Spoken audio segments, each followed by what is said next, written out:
আপনার আশেপাশে থাকা যে কোনো ওয়াইফাইয়ের পাসওয়ার্ড কিভাবে মাত্র এক ক্লিকে বের করবেন সেই প্রসেসটি আজকের এই ভিডিওতে দেখিয়ে দিব। অবশ্যই ভাই ভিডিওটি গুরুত্বপূর্ণ হতে চলেছে। অবশ্যই ভিডিওটি আপনারা শেয়ার করে আপনাদের টাইমলাইনে রাখুন, পরবর্তীতে কিন্তু এই ভিডিওটি আবার আপনার কাজে আসবে। শুরুতে আপনার মোবাইল ফোনের নোটিফিকেশন বাটনটি টান দিয়ে ধরবেন। ধরার পরে এই যে আপনার ওয়াইফাই যে নাম রয়েছে নামের উপরে আঙুল দিয়ে ট্যাপ দিয়ে কিছুক্ষণ ধরে রাখবেন। ধরে রাখার পরে এই যে নিচের দিকে দেখতে পাচ্ছেন মোর বলে অপশন রয়েছে, এই মোরের এখানে যথারীতি একবার ট্যাপ দিবেন।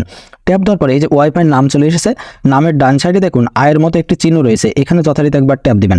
ট্যাপ দেওয়ার পরে এই যে শেয়ার বলে যে অপশন রয়েছে, শেয়ারের এখানে জাস্ট একবার ট্যাপ দিবেন। ট্যাপ দেওয়ার পরে আপনার ফোনে থাকা যে লক বা যে ফিঙ্গারটি রয়েছে সেটি এখানে দিয়ে নেবেন।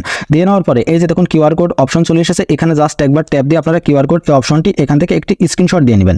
স্ক্রিনশট দেওয়ার পরে আপনার এখান থেকে ব্যাক হয়ে ফোনের হোম পেজে চলে যাবেন। দেন গুগল প্লে স্টোর রয়েছে, গুগল প্লে স্টোরের ভিতরে প্রবেশ করবেন। প্রবেশ করার পরে এখানে আপনার সার্চ দেবেন কিউআর কোড স্ক্যানার, ঠিক আছে। এই যে দেখুন আমি লিখে দিয়েছি, লেখার পরে এখানে সার্চ একবার প্রেস করবেন। প্রেস করার পরে এই যে অ্যাপটি ভালো করে দেখে রাখুন, এই অ্যাপটি আপনার এখান থেকে ইনস্টল করে এই যে ওপেন রয়েছে, ওপেনের এখানে যথারীতি একবার ট্যাপ দিবেন।